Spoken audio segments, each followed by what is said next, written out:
रात का तीसरा पहर, चारों ओर घना कोहरा और एक वीरान railway station, Mayapur railway station, जो सालों से बंद पड़ा था। लेकिन कहते थे कि वहां अब भी ट्रेनें रुकती थीं, पर उनमें सफर करने वाले लोग कभी लौटकर नहीं आते। यह स्टेशन एक रहस्य बन चुका था, जिसके बारे में केवल कहानियां सुनने को मिलती थीं।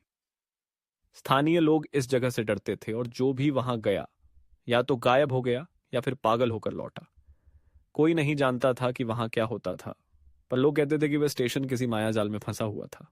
अजय, एक साहसी पत्रकार जो अंधविश्वास को नहीं मानता था, ने जब मायापुर रेलवे स्टेशन की कहानियां सुनी तो उसने इसे एक अफवाह मानते हुए वहां जाने का फैसला किया। उसके मन में एक जिज्ञासा थी, अगर सच में वहां कुछ अजीब हो रहा है तो मुझे इसका पता लगाना होगा।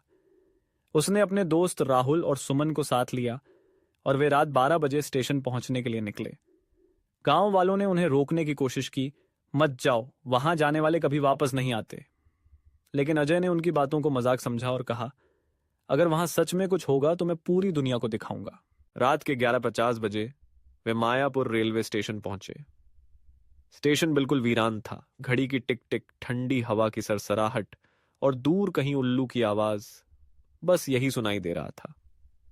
स्टेशन की पुरानी घड़ी में अब भी 2:30 बजे का समय रुका हुआ था। रेलवे ट्रैक पर कोई ट्रेन नहीं थी, लेकिन प्लेटफॉर्म पर ताजे कदमों के निशान थे, जैसे कुछ ही देर पहले कोई वहां से गुजरा हो। राहुल ने मजाक में कहा, हो सकता है कोई अदृश्य यात्री यहां ट्रेन का इंतजार कर रहा हो। तभी एक अजीब घटना घटित हुई। घंटी बजी, रेलवे स्टेशन पर ट्रेन आने की सूचना सुनाई दी, लेकिन वहां कोई ट्रेन नहीं थी। अचानक प्लेटफॉर्म की लाइटें तेजी से झपकने लगीं और कोहरे के बीच दूर से एक धुंधली ट्रेन आती हुई दिखाई दी।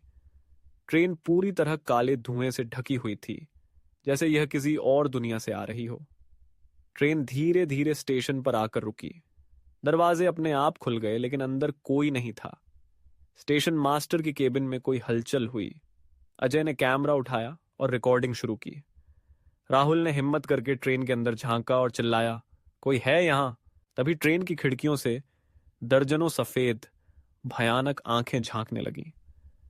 सुमन ने घबराकर कहा, यह ट्रेन इंसानों की नहीं है।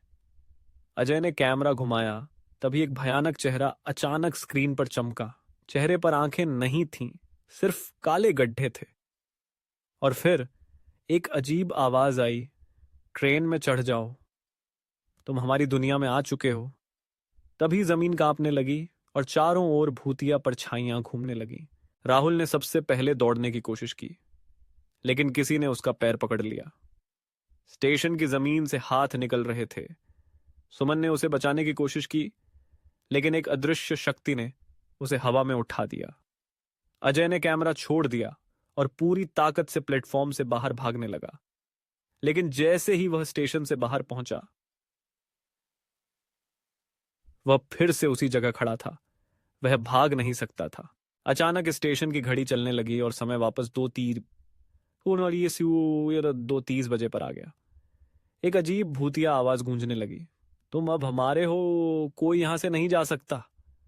अजय ने महसूस किया कि यह कोई साधारण भूतिया जगह नहीं थी।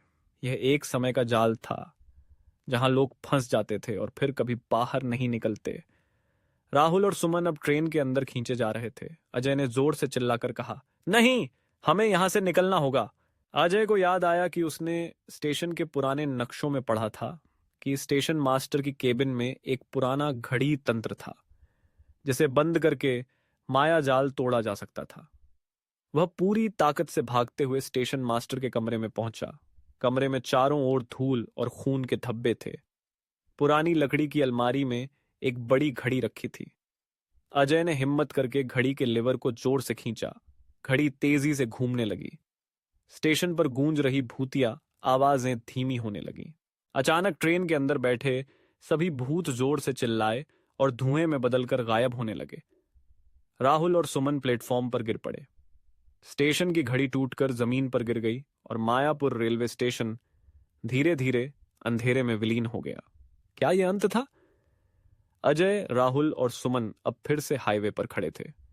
पीछे मुड़कर देखा, स्टेशन गायब हो चुका था।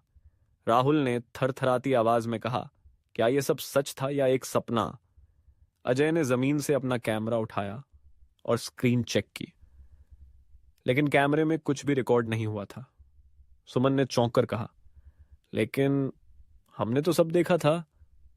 अजय ने धीरे से कहा, शायद यह माया जाल अब भी जिंदा है। राहुल ने राहत की सांस ली और आगे बढ़ने लगा, लेकिन तभी पीछे किसी ने अजय के कंधे पर हाथ रखा। उसका खून जम गया। उसने धीरे धीरे मुड़कर देखा। वह स्टेशन मास्टर था, लेकिन उसका चेहरा काला और झला हुआ था और उसकी आंखों में सिर्फ अंधेरा था। स्टेशन मास्टर ने धीरे से कहा, अभी कहानी खत्म नहीं हुई है, तुम फिर लौटोगे। टिक टिक टिक। और फिर घड़ी की आवाज गूंजने लगी।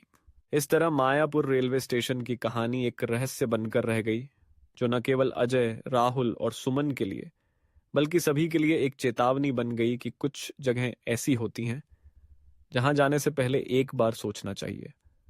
मायाजाल एक ऐसा जाल है जिसमें फंसने के बाद निकलना मुश्किल होता है, और कभी कभी यह जाल हमें वापस लौटने का मौका भी नहीं देता। लोग कहते हैं कि रात के तीसरे पहर जब कोहरा छाया होता है, मायापुर रेलवे स्टेशन अब भी वहां है, और जो भी वहां जाने की हिम्मत करता है उसे एक नई कहानी का सामना करना पड़ता है। यह कहानी केवल एक भूतिया रेलवे स्टेशन की नहीं है, बल्कि उन अंधेरी जगहों की है जहां समय और स्थान का कोई अर्थ नहीं होता। यह एक चेतावनी है कि हमें अपने साहस को समझदारी के साथ जोड़कर रखना चाहिए, क्योंकि कभी कभी हमारी जिज्ञासा हमें ऐसे खतरनाक रास्तों पर ले जा सकती है जहां से लौटना संभव नहीं होता। मायापुर रेलवे स्टेशन एक माया जाल की तरह हमेशा के लिए हमारे मन में एक अनसुलझा रहस्य बना रहेगा।